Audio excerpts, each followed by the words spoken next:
So as we read your holy word, help us see, Lord, help us learn. Holy Spirit, from its pages lead the way, lead the way.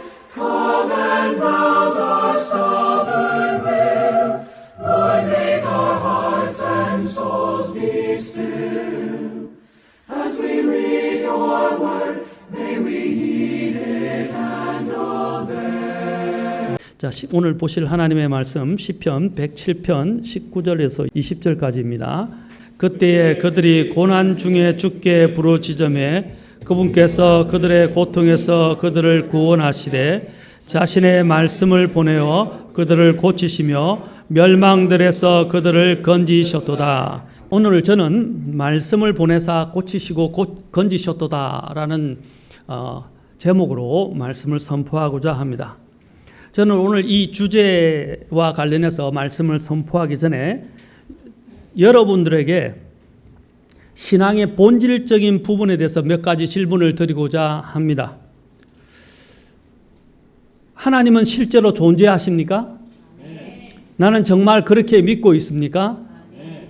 혹시 나는 상상 또는 가공된 신을 하나님이라고 믿고 있지는 않습니까?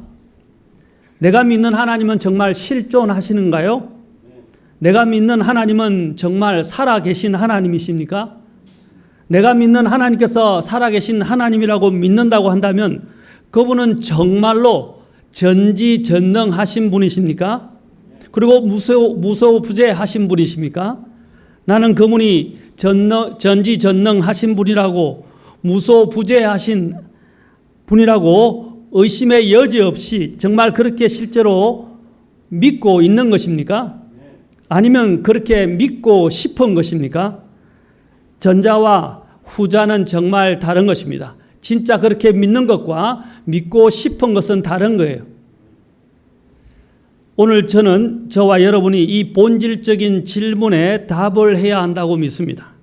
한번 정직하게 자기 자신에게 물어보십시오. 특히 청소년들이나 자녀된 분들에게 묻고 싶습니다. 나는 부모님 때문에 어쩔 수 없이 하나님을 믿는다고 치고 그분 앞에 예배하러 오는 것입니까? 아니면 내 스스로 믿음을 가지고 그분 앞에 예배하러 오는 것입니까? 지금 저와 여러분이 경배하러 온 하나님은 누구의 하나님입니까? 다른 사람의 하나님입니까? 부모님의 하나님입니까? 나의 하나님입니까? 성경은 사람의 말입니까? 아니면 하나님의 말씀입니까? 만약 전자라면 여러분은 정말 아무 의미 없는 헛수고를 하고 있는 것이고 시간과 힘을 낭비하는 것입니다. 저는 여러분 모두가 후자에 속한 사람이 되기를 원합니다. 제가 위에서 제기한 질문들은 정말 중요한 문제입니다. 왜냐하면 그것은 내 믿음이 종교적인 것인지 아니면 실제적인 것인지를 결정하는 문제이고 영혼을 좌우하는 질문이기 때문입니다. 그리고 오늘 읽은 본문 말씀을 믿는 믿음으로 나아갈 수 있기 때문에 그래야만이 나아갈 수 있기 때문에 제가 오늘 본문 말씀 전에 이 질문들을 드린 것입니다. 시편 105편은 이스라엘의 출애굽의 강조점을 두고 있습니다. 시편 106편은 이스라엘 백성에 대한 하나님의 오래 참으시는 그 돌보심의 강조점을 두고 있습니다. 시편 107편은 이스라엘 백성을 바빌론 포로로부터 건져내시는 하나님의 구속에 대해 초점을 맞추고 있습니다. 오늘 본문의 시편에서 묘사하고 있는 환경들은 이스라엘이 바벨론에 70년 동안 포로로 있을 동안 견뎌내야 했던 것들에 대해서 1차적으로 적용되는 것들이지만 현재 우리 모두가 겪을 수 있는 것들입니다. 오늘 이 읽었던 본문 시편 107편의 본문의 이 문맥을 보시면 이 시편 기자가 자신이 당한 여러 가지 공경에 대해서 말하고 있습니다. 아주 여러 가지 모습으로 그 자신이 처한 공경들을 표현하고 있습니다. 원수의 손에 의해서 당하는 역경이라든지 고난과 고통, 그 다음에 고역, 고난, 그 다음에 멸망들 또는 파멸들, 학대와 슬픔, 이런 단어들로 가득 차 있습니다.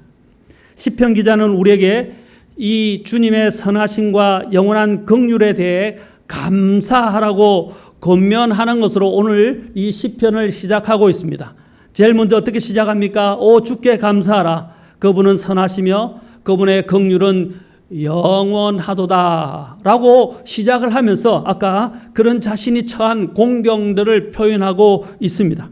그리고 그렇게 시작했는데 마지막 절에는 어떻게 끝내고 있습니까? 47절을 보시면 누구든지 지혜로운 자는 이 일들을 지켜볼 것이요 바로 그들이 주의 인자하심을 깨달으리로다.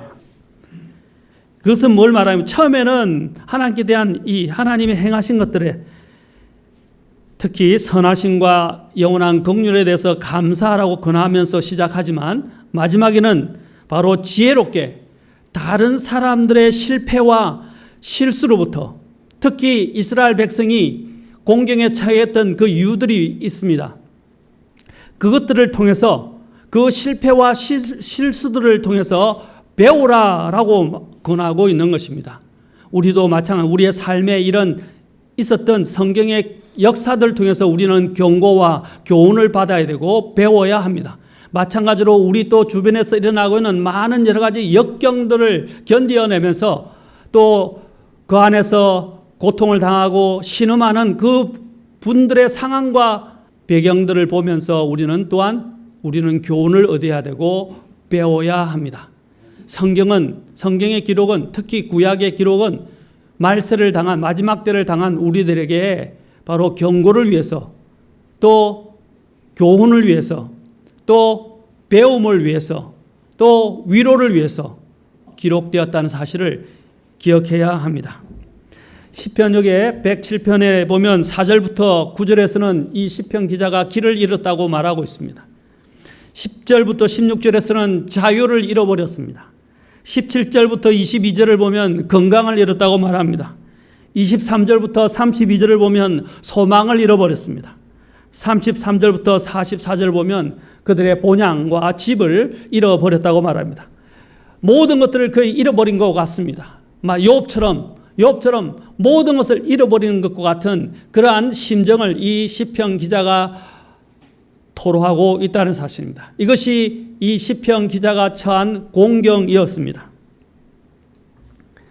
그러나 주님께서는 무엇을 해 주셨습니까? 주님께서 해 주신 것들을 기억하며 그분을 먼저 이러한 공경 가운데서도 감사하라 또 찬양하라 라고 말하고 있습니다. 오늘 본문은 특히 건강을 잃은 자들에게 말씀해 주십니다. 17절부터 19절을 통해서 우리는 탐욕과 하나님의 말씀에 대한 불순종으로 인해서 고통을 겪게 되는 어리석은 자들을 보게 됩니다.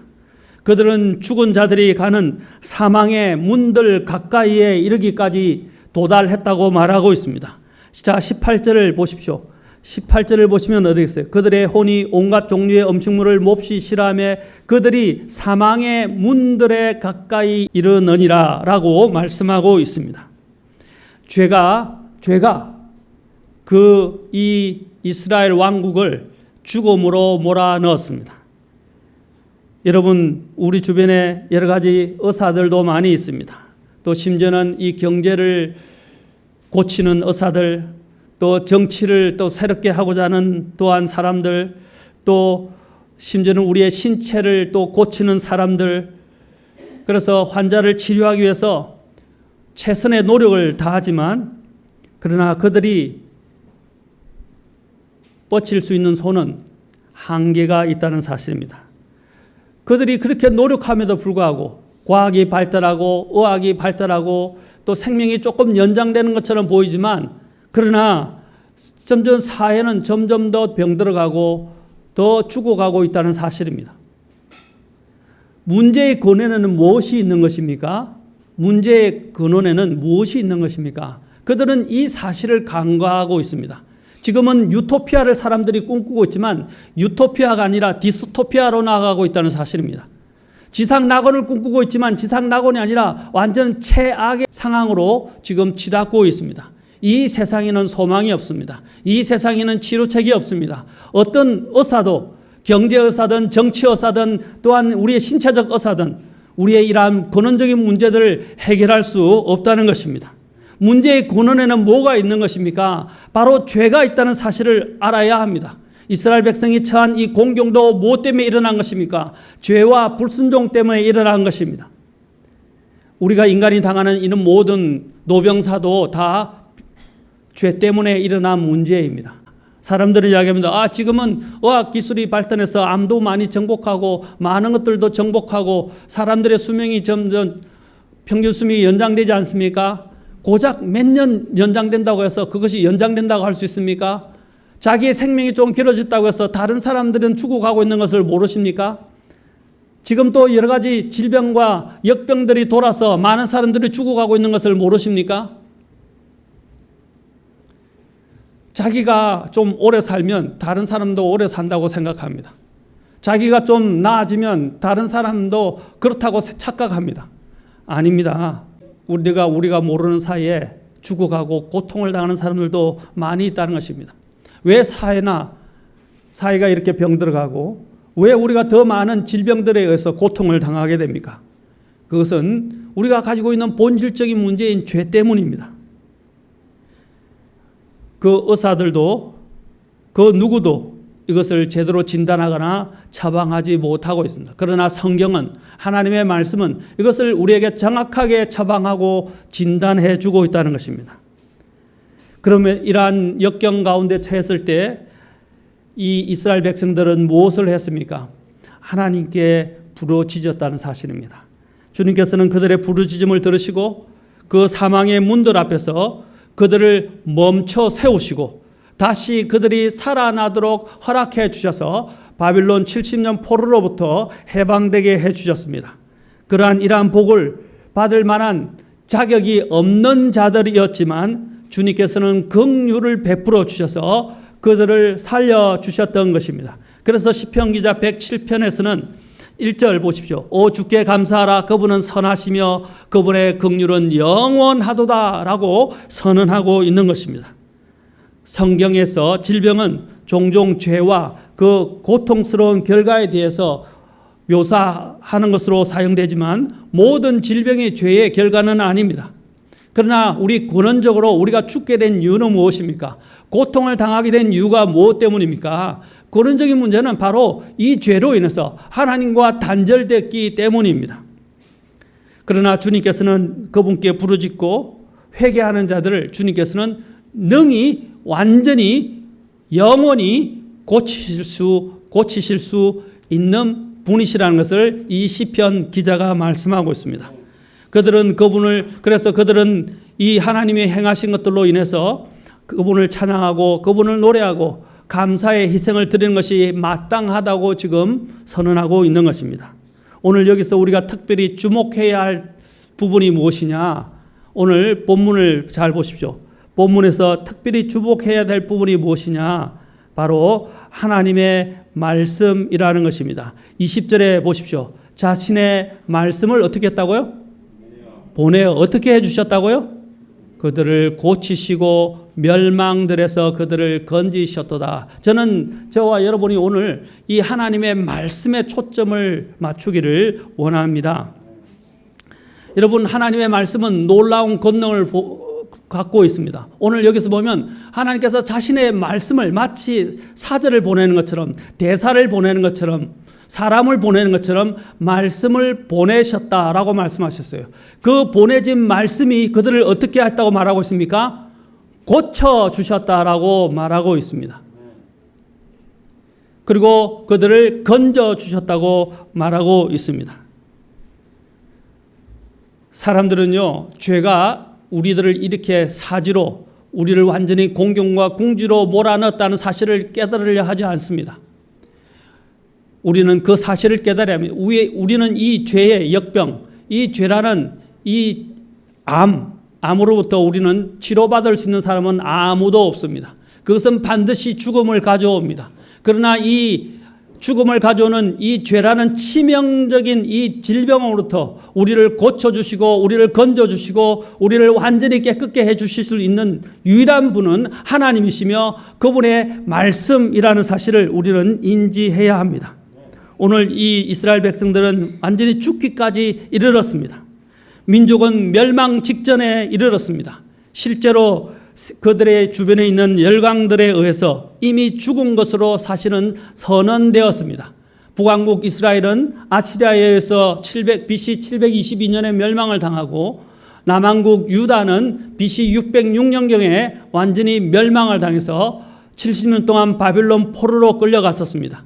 그동안에 이 시편 기자가 그것을 생각하면서 이 포로에서 거의 완전히 죽기 직전까지 이르렀던 이 이스라엘에 대해서 소망을 주면서 하나님을 기억하게 하고 하나님께 부르짖게 하고 이제 하나님 앞에 어떻게 하라고 했어요?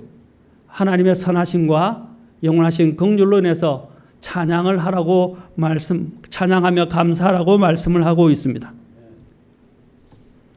여기서 말씀을 보내어 그들을 고치셨다라는 것은 바로 메시아가 오는 것에 대해서 말씀하는 것입니다. 여기에서 인간의 질병과 영혼의 질병을 치료하기 위해서 보내진 하나님의 살아있는 말씀이신 주 예수님에 대한 예언적인 고대에 대해서 지금 말하고 있는 것입니다. 저는 여기서 살아서 역사하는 하나님의 권능의 말씀에 대해서 말씀을 드리고 싶습니다. 하나님의 말씀은 어떻습니까? 히브리서 4장 12절에 보면 하나님의 말씀은 살아있고 권능이 있다라고 말하고 있습니다. 하나님의 말씀은 살아있고 권능이 있다고 그랬습니다. 그래서 하나님의 말씀이 어떤 역할을까지 하느냐 이제 계속해서 말합니다. 양날 달린 어떤 검보다도 예리하여 혼과 영과 및 관절과 골수를 찔러 둘러 나누기까지 하며 또 마음의 생각과 의도를 분별하시는 분이시니 그분의 눈앞에서 드러나지 아니하는 창조물이 하나도 없고 모든 것이 우리와 상관하시는 그분의 눈에 벌거벗은 채 드러나 있느니라. 자, 여기서 보면 의사가 고칠 수 있는 것은 무엇입니까? 우리가 갖고 있는 여기의 관절과 골수 정도죠. 그렇죠? 그러나 하나님은 어디까지 고친다고 되어 있어요? 혼과 영까지 다 드러내 보이시고 그것을 다 드러내시고 그것을 고쳐주실 수 있는 분임을 여기서 이야기하고 있습니다. 하나님은 인간이 고칠 수 없는 부분까지 고치신다는 거예요. 하나님의 말씀이 인간이 고칠 수 없는 부분까지 고치실 수 있다라고 말씀하십니다. 여기서 놀라운 사실은 뭐냐면 히브리서 12장 12절과 13절에서 우리가 주목해야 할 것은 뭐냐면 이 하나님의 이 말씀을 의인화하고 있다는 것입니다. 인격화해서 이야기하고 있다는 것입니다. 사실은 인격화하는 게 아니라 바로 그분이죠. 왜냐하면 하나님의 말씀은 죽어 있지 않고 살아 있기 때문입니다. 여러분 믿으십니까? 하나님 말씀은 살아 있는 거예요. 우리가 살아 있다고 못 느낀다고 해서 이것이 살아 있지 않은 것이 아니에요. 하나님의 말씀은 그 자체가 생명력을 갖고 있고 살아 있다는 사실입니다. 그리고 역사한다는 거예요. 우리는 이 말씀을 너무 많이 잊어버리고 있습니다. 하나님의 말씀은 평범한 말씀이 아니에요. 인간의 말씀이 아니에요. 그것은 살아있는 진리의 말씀이며 생명의 말씀이며 하나님의 말씀이라는 사실을 우리는 잊어버려서는 안 됩니다. 그래서 오늘 여기에서는 어떻게 해요? 바로 분별하시는 분이시다라고 말하고 있는 거예요. discerner이라고 말합니다. 분별하시는 분이라고 이야기를 하는 거예요. 그 다음에 4장 13절을 보십시오. 4장 13절에서 이렇게 말합니다. 그분의 눈앞에서 드러나지 아니하는 창조물이 하나도 없고 모든 것이 우리와 상관하시는 그분의 눈에 벌거벗은 채 드러나 있느니라. 여기서 그분은 하나님의 말씀을 저는 가르친다고 믿습니다. 하나님의 말씀은 여기서 살아있고 역사하고 인격적이라는 것을 이야기하고 있는 것입니다. 그 살아있는 말씀이 우리에게 오신 분이 누구입니까? 바로 우리 주 예수 그리스도이십니다.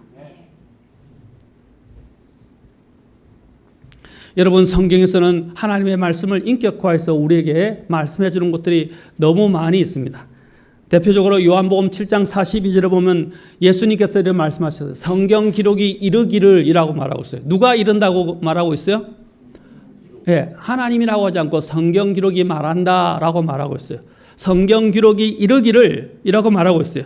또 요한복음 19장 37절에서도 또 다른 성경 기록이 다시 이르되라고 말하고 있어요. 여기서는 이 사도 요한이 이것을 기록하면서 다른 성경 기록들을 인용하면서 그 성경 기록이 말한다라고 말하고 있어요. 또 로마서 3장 19절에 보면 사도 바울은 율법이 어떤 것들을 말하든지라고 말하고 있어요. 율법이 뭐라고요? 말한다라고 말하고 있어요. 말한다.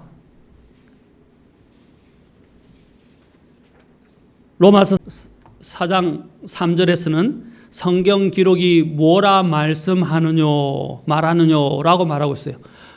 성경 기록이 뭐라고 그랬습니까? 말한다라고 말하고 있어요. 말한다. 이 외에도 상당히 많습니다. 로마서 9장 17절을 한번 더 보겠습니다. 로마서 9장 17절을 우리가 같이 한번 가서 보실까요? 여기는 더 특이하게 말합니다. 누가 말한다고 이야기하느냐? 하나님께서 모세를 보내셔서 모세를 통해서 말했는데 이것을 결론적으로 사도 바울은 뭐라고 말하는지 아십니까? 로마서 9장 17절을 보십시오. 로마서 9장 17절을 보면 이렇게 기록되어 있습니다. 성경 기록이 파라오에게 이르기를 내가 바로 이 목적을 위해 너를 일으켰나니 라고 말하고 있습니다. 누가 파라오에게 말했다고 말하고 있습니까? 성경 기록이 말하고 있다는 것입니다.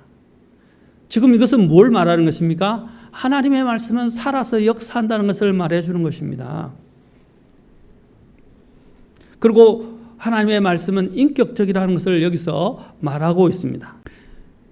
그리고 로마서 11장 2절에서는 너희가 성경 기록이 엘리야에 대해 말하는 것을 알지 못하느냐라고 말하고 있어요. 여기서도 성경 기록이 말한다라고 말하고 있습니다. 곳곳에서 이보다 더 많은 곳에서 성경 기록이 말씀하신다라고 계속 기록하고 있습니다. 여러분, 하나님 여러분들이 이제 신학을 공부하다 보면 하나님이 주시는 계시가 있는데 계시 중에는 일반 계시와 특별 계시가 있습니다. 나중에 자세하게 더 배울 기회가 있으시겠지만 일반 계시라는 것은 모든 사람에게 언제나 모든 곳에서 하나님의 존재와 그분의 지혜와 능력과 또 그분의 영광과 그분의 뛰어나심을 이렇게 입증하고 보여주는 것이 하나님의 계시라고 말하고 있습니다. 우리가 이 자연 만물을 통해서 우리는 뭘 보게 됩니까? 하나님의 창조 솜씨를 보게 됩니다. 그렇죠? 이 피조 세계를 통해서. 그러면 특별 계시는 무엇이냐? 특별 계시는 바로 하나님께서 자신이 직접 나타나신다든지 꿈이나 환상이나 심지어는 우리에게 주신 이 성경을 초자연적으로 기록하게 하셔서 지금까지 우리에게 보존하셔서 우리에게 주신 것, 이것들이 바로 특별 계시. 또 그 특별 계시의 가장 하이라이트가 이 성경 기록과 함께 바로 예수 그리스도께서 친히 이 땅에 오신 것입니다. 하나님을 계시하는 데 있어서 가장 중요한 것 중에 하나가 바로 이 특별 계시의 한 형태인 그분의 말씀인 성경입니다. 하나님께서는 성경 저자들의 문체와 성격을 그대로 특성을 사용하시면서도 기적적으로 그들을 감동하시고 또 인도하셔서 우리에게 전달될 그분의 메시지를 정확하게 기록되게 하셨습니다. 바이블이라고 할 때는 바이블은 이 책, 그렇죠? 이 책을 만드는 이 재료에서부터 나온 것인데 거기서 바이블이란 책, 성경이 나왔어요. 이것이 기록해서 된 것들을 뭐라고 그러면 scripture이라고 이야기합니다. 그것을 우리는 성경 기록이라고 번역을 했죠. 성경 기록. 그래서 하나님께서는 그 성경을 주셨고 그 성경을 기록되게 하셔서 우리에게 지금까지 전달되게 하셨습니다. 그래서 그것을 주셨는데 주신 그 성경 기록에 있어서 제가 전에 자주 말씀을 드렸지만 하얀 것은 종이고 까만 것은 잉크가 아니에요. 지금 이렇게 기록되어 있지만 그 말씀은 살아나서 그것을 받아들이는 자에게 얼마나 놀랍게 역사하는지 모른다는 것입니다. 그 말씀의 로고스인 그 말씀이 그게 살아나서 우리에게 역사하게 될 때에 바로 그 말씀은 능력의 말씀이 되고 생명을 살리는 말씀이 될 수 있다는 것입니다. 우리는 지금 제가 이 말씀의 능력에 대해서 말씀을 드린 것입니다. 하나님께서는 이 말씀을 보내셔서 이 이스라엘 백성들을 고치시고 그들을 멸망해서 건져 주셨습니다. 하나님께서는 이 말씀을 사람들을 사용하셔서 그들을 감동시키시고 그들을 인도하셔서 그 말씀을 기록된 말씀으로 영감으로 기록하게 하셨습니다. 영감이라는 것은 하나님의 생명의 호흡을 말하는 것입니다. 하나님의 생명의 호흡이 그 사람들에게 들어간 것이 아니라 하나님께서 그 생명의 호흡을 이 말씀 그 각 글자 하나하나에 하나님께서 생명의 호흡을 불어 넣으셨다는 사실입니다. 많은 사람들은 착각합니다. 하나님이 감동하신 사람들이 하나님의 생명의 호흡을 받은 것으로 생각하는데 아닙니다. 이 영감은 하나님의 이 글자 속에 하나님의 생명의 호흡이 있는 거예요. 하나님께서 생명의 호흡으로 어떻게 하셨습니까? 처음에 흙에서 사람을 만드셨을 때 하나님께서 그 코에다가 생명의 숨을 불어 넣으시니까 어떻게 했어요?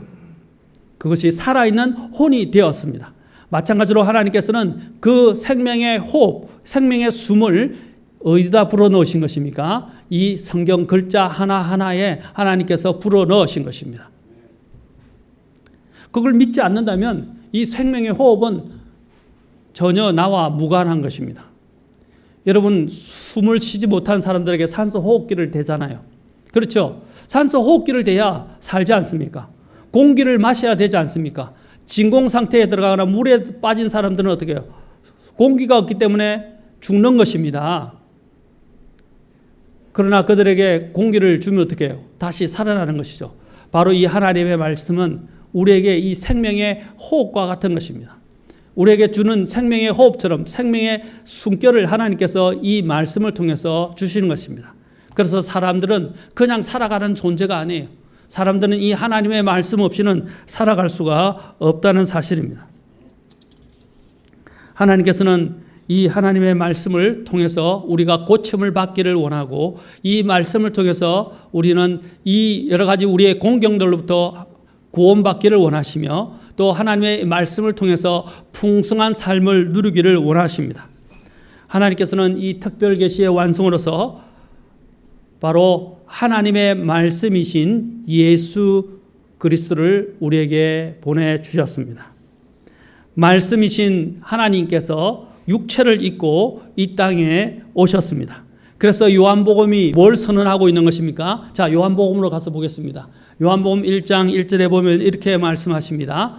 처음에 말씀이 계셨고 말씀이 하나님과 함께 계셨으며 말씀이 하나님이셨더라라고 말씀하고 있습니다. 처음에 뭐라고요?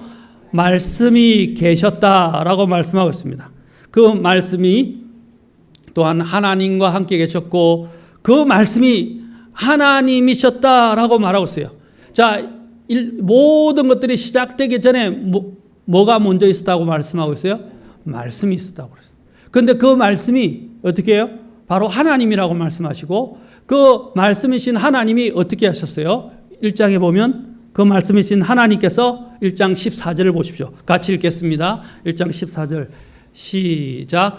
말씀이 육신이 되어 우리 가운데 거하심에 우리가 그분의 영광을 보니 아버지의 독생하신 분의 영광이요 은혜가 진리가 충만하더라.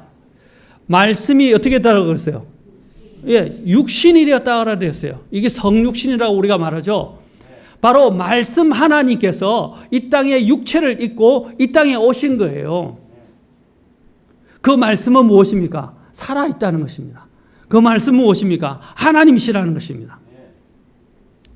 히브리서 1장 1절부터 3절에서도 이것을 아주 잘 요약해서 말씀해 주고 있습니다. 히브리서도 가서 잠깐 보겠습니다. 히브리서 1장 1절부터 3절에 보면 이렇게 말씀하십니다. 지나간 때에는 여러 시대에 다양한 방식으로 대언자들을 통하여 조상들에게 말씀하신 하나님께서 이제 구약에는 하나님께서 인간들에게 바로 이 말씀을 주셨는데 다양한 방식으로 대언자들을 통해서 주셨어요. 1장 2절 이 마지막 날들에는 자신의 아들을 통하여 우리에게 말씀하셨으며 그 말씀이신 하나님이 곧 누구입니까? 예수 그리스도죠. 말씀이신 하나님이 인간의 육체를 입고 이 땅에 오셔서 우리에게 자신을 계시해 주신 거예요. 그리고 그분을 믿고 그분을 받아들인 자들은 하나님께서 어떻게 하셨어요? 생명을 얻고, 그렇죠? 영원히 살도록 해 주셨다는 사실입니다. 마지막 날들은 이 아들을 통해서 우리에게 말씀하셨어요. 그분을 모든 것의 상속자로 정하시고 또 그분으로 말미암아 세상들을 만드셨느니라. 아까 요한복음 1장 3절에서도 뭐라 그랬어요? 하나님께서 이 말씀으로 이 세상을 창조하시고 지으셨다라고 말씀하고 있습니다. 또 히브리서 1장 3절 같이 읽겠습니다. 시작.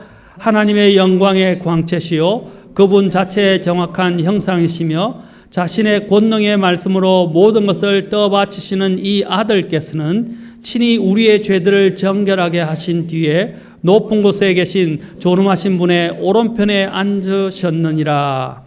이 아들 누구입니까? 예수 그리스도께서 어떻게 했어요? 자, 이분은 어떤 분이냐? 하나님의 영광의 광채시고 그분 자체의 정확한 형상이시다라고 그랬어요. 그 형상이신 말씀 하나님이 이 땅에 오셨어요. 또 이 세상을 창조하시고 이 땅에 오셨을 뿐 아니라 우리의 죄들을 정결하게 하시려고 십자가에 죽으셨고 무덤에서 일어나서 부활하셔서 지금 하나님의 오른편에 앉아 계십니다. 그러면서 또 어떻게 했어요? 이 세상을 어떻게 하신다고 말씀하셨어요? 이 세상을 창조하셨을 뿐 아니라 하나님께서는 어떻게 해요? 그분의 말씀으로 이 세상을 떠받치시고 계신다라고 말하고 있어요. 다시 말하면 모든 걸 지탱해 주신다는 말입니다. 모든 것을 조성하시고 모든 것을 지탱해 주신다는 거예요. 여러분, 이 세상이 모든 것들이 시작이 있으면 끝이 있죠. 이 세상이 지금 이렇게 계속해서 지탱되어지는 이유가 무엇입니까? 하나님께서 그분의 말씀으로 붙들고 계시기 때문입니다. 저와 여러분을 붙들고 있는 것도 무엇입니까? 하나님의 말씀이 여러분을 붙드는 것이에요.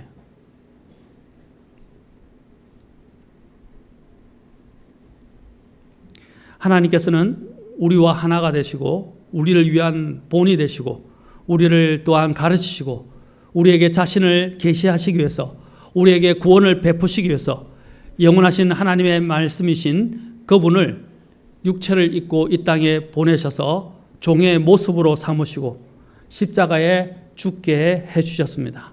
이 얼마나 감사한 일입니까? 이것이 바로 특별 계시 중에 가장 절정이라고 이야기할 수 있습니다. 그래서 예수님이 오신 것을 요한복음에서는 뭐라고 말씀하고 있습니까? Grace for grace.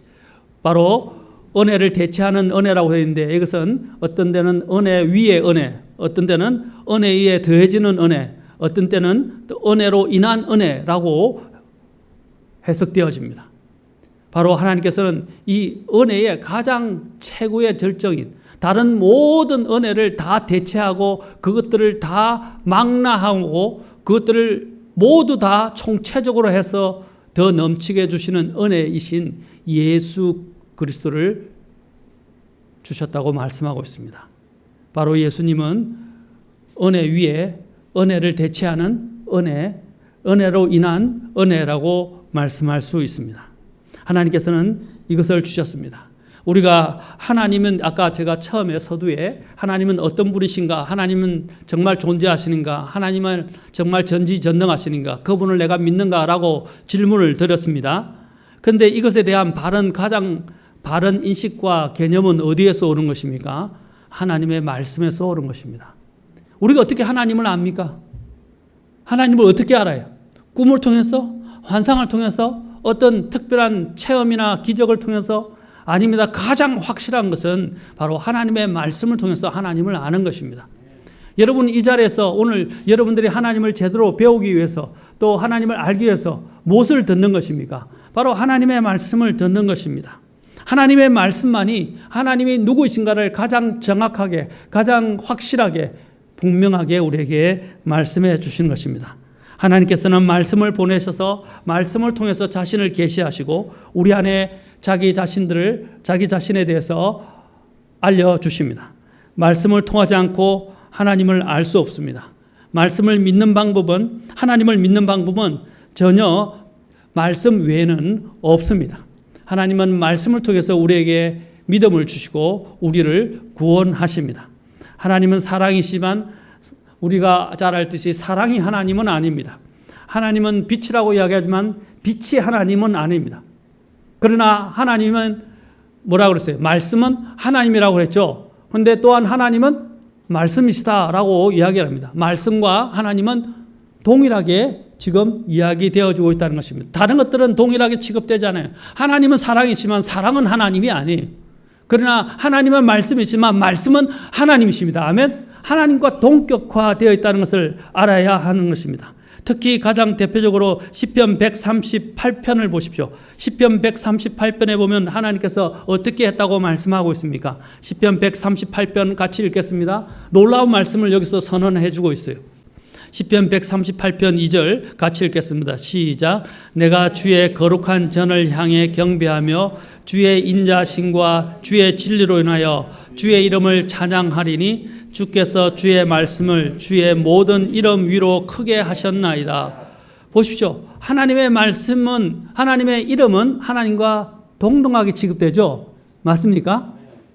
그분의 이름이 그분을 다 반영하는 거잖아요. 대변하는 거잖아요. 그렇죠? 우리가 누구의 이름을 부른다는 말은 그분의 모든 인격을 다 대변하는 거예요. 그런데 오늘 뭐라고 말씀하십니까? 마지막 부분에 보십시오. 주께서 주의 말씀을 주의 모든 이름 위로 크게 하셨다라고 말씀하셨어요. 하나님의 말씀에 얼마나 대단한지를 말하고 있는 것입니다. 모든 이름보다 높이셨다는 거예요. 크게 하셨다고 말씀하고 있습니다. 하나님께서는 십계명을 주시면서 뭐라고 말씀하셨어요? 내 하나님의 이름을 헛되이 취하지 말라라고 말씀해요. 그 정도로 취하는 자를 어떻게 했어요? 죄 없다 하지 아니하리라라고 출애굽기 20장 7절에서 말씀하셨어요. 하나님의 이름을 헛되이 취하는 자를 죄 없다 하지 않는다고 말씀하셨어요.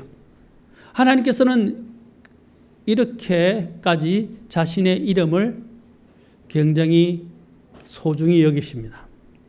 그러나 하나님께서는 자신의 말씀을 이렇게 존귀 여기는 자신의 이름보다도 더 크게 하셨다라고 말씀하시고 더 존귀 여긴다고 말씀하고 있는 것입니다. 여러분, 말씀을 소홀히 여기면 안 됩니다. 우리는 지금 말씀을 그냥 소홀히 여겨요. 그냥 집에 가면 성경이 널려 있고 땅바닥에서 굴러다니고 발로 넘어가고 밟고 다니고, 옛날에 정말 우리 믿음의 선배들 특히 할아버지 세대에서는요, 하나님의 말씀을 얼마나 소중히 여기는지 막 머릿결에 두고 다니고 그것을 넘어가지 못하게 했고 땅바닥에 두지도 못하게 했었어요. 그건 저는 성경 숭배라고 생각하지 않아요. 성경을 너무 사랑하고 성경을 너무 소중히 여기니까 성경을 함부로 방치하거나 다루지 않는다는 거예요.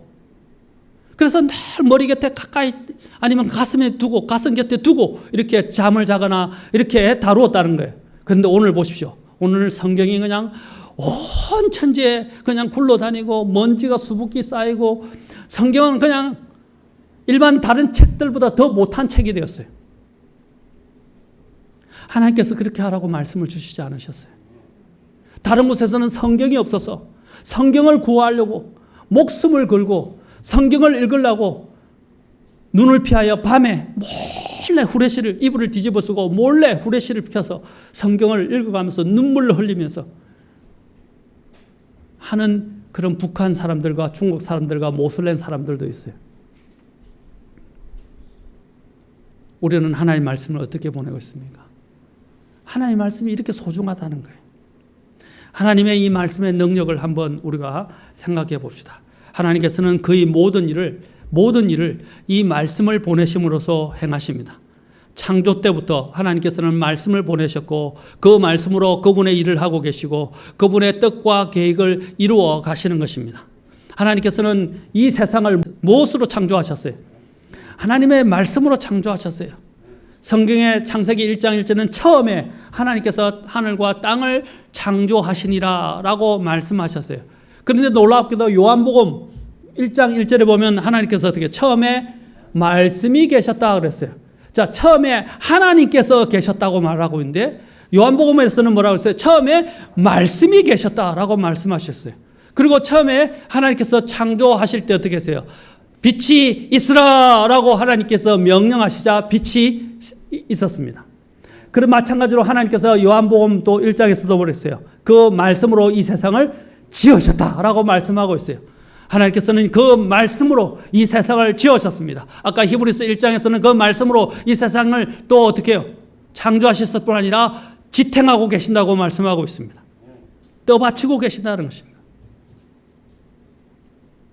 모든 것이 말씀을 통해서 지어졌기 때문에 하나님께서 말씀하시면 모든 것은 그대로 되어집니다. 고린도후서 4장 6절에서 또 우리 인간과 관련해서도 이렇게 말씀하십니다. 고린도후서 4장 6절을 보십시오.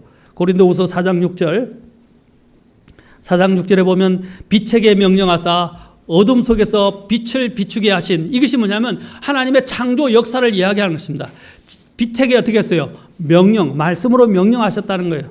그래서 어둠 속에서 빛을 비추게 하신 하나님께서, 자, 이제 어디에 하나님께서 비추시냐?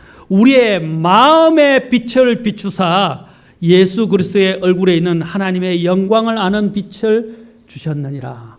지금은 어디에 비추신다고 그랬어요?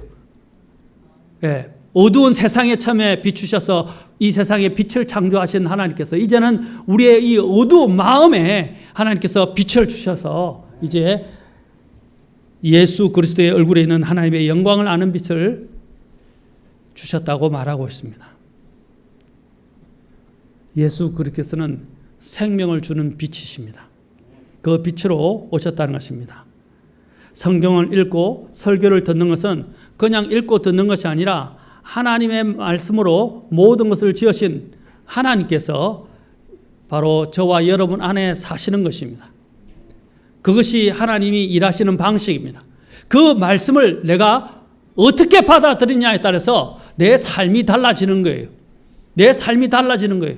그리고 역사가 달라지게 되는 거예요. 나는 지금 하나님 말씀을 어떻게 대하고 있습니까? 지금 제가 오늘 묻고자 하는 가장 중요한 핵심은 이것입니다.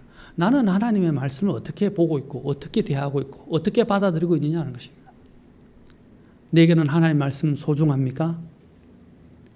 하나님께서는 이 말씀으로 이 세상을 창조하셨을 뿐 아니라 이 세상을 지탱하시고 이 세상의 역사를 운행하신다는 것입니다. 권능의 말씀으로 모든 것을 떠받치시고 계십니다. 그분의 말씀으로 이 세상을 하나님께서는 조성하고 또 움직이고 운행하고 계십니다. 시편 147편 한번 가서 보겠습니다. 이제 오늘도 여기서 곧 정리를 해야 되겠네요. 시편 147편 15절부터 18절. 자, 보십시오. 여기 보면 이렇게 말씀하십니다. 놀라운 말씀을 하십니다. 아주 구체적으로 말씀하시죠. 자신의 명령을, 말씀이죠. 명령을 땅 위에 보내시니 그분의 말씀이 매우 빨리 달리는도다. 그분께서 눈을 양털같이 주시고 흰서리를 재같이 흩으시며 자신의 얼음을 빵 조각같이 뿌리시나니 누가 능히 그분의 추위 앞에 설 수 있으리요. 그분께서 자신의 말씀을 어떻게 했다고요? 보내사 그것들을 녹이시고 자신의 바람을 불게 하사 물들이 흐르게 하시는도다. 그 어려운데 버렸어요. 하나님이 말씀을 보내셔서 그것들을 녹이신다라고 말씀하고 있어요. 아까도 말씀을 보내셔서 어떻게 했어요? 이스라엘 백성들을 고치시고 그들을 멸망해서 건져주신다고 말씀하고 있습니다.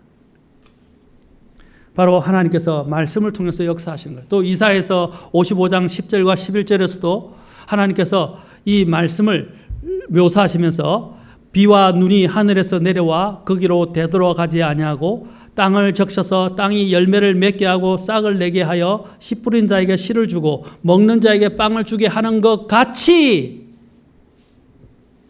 내 입에서 나아가는 내 말도 그러하여 그것이 헛되이 내게로 되돌아오지 아니하고 내가 기뻐하는 것을 이루며 내가 그 말을 보내어 이루게 하려는 일에서 형통하리니.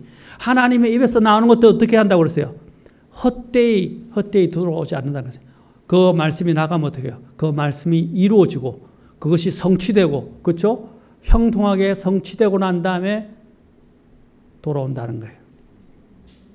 바로 이 하나님이 이 세상의 역사를 하나님의 말씀으로 지금 운행하고 계신다는 것을 지금 말씀하는 것입니다. 마리아는 그 말씀이 자신에게 불가능한 이 말씀이 임했을 때 어떻게 받았어요? 그녀는 처녀였어요. 그렇죠? 남자를 알지 못하는데 그녀가 잉태한다고 말했을 때 그녀는 어떻게 말했습니까? 그녀는 이렇게 말했습니다. 당신의 말씀대로 그 일이 내게 이루어지이다. 불가능한 거잖아요. 남자를 알지 못하는데 어떻게 처녀가 임신을 할 수가 있어요? 그렇죠? 그런데 그녀는 어떻게 했어요? 당신의 말씀대로 그 일이 내게 이루어지리이다. 얼마나 대단한 믿음입니까? 사랑하는 성도 여러분, 오늘도 저와 여러분이 이 하나님의 말씀을 정말 어떻게 내가 대하고 있는지 한번 돌아보는 계기가 되면 좋겠습니다. 하나님은 제가 지금 계속하고자 하는 말은 뒤에서 다루겠지만 하나님 말씀은 우리를 치료하실 수 있어요. 우리가 못 고치는 병, 질병뿐 아니라 영혼의 질병까지, 우리가 못 고치는 죄의 문제까지, 우리가 못하는 모든 문제까지 하나님은 하나님의 말씀으로 고칠 수 있어요. 아멘? 그 약속의 말씀을 붙들라는 것입니다. 그 약속의 말씀을 내 마음속에 정말 믿음으로 받아들이는 것입니다. 하나님의 말씀을 소중히 여기고 귀중히 여기고 그 말씀을 높이라는 것입니다. 그러면 그 말씀을 받아들인 자 안에서 다음 시간에 자세히 다루겠지만 그 안에서 효력 있게 역사하는 것입니다. 사랑하는 성도 여러분, 저와 여러분 정말 하나님 말씀을 어떻게 대하고 있습니까? 하나님 말씀을 어떻게 받아들이고 있습니까? 하나님의 말씀을 정말 소중히 여기고 있습니까? 하나님께서는 나를 존중하는 자를 존중하시겠다고 약속하셨어요. 오늘 하나님 말씀을 대하는 태도에 대해서 우리가 한번 되짚어보고 주님 앞에 나아가시는 저와 여러분이 되면 좋겠습니다. Open my eyes and let me see glimpses of truth you have for me. For in your word I find the truth that sets me free.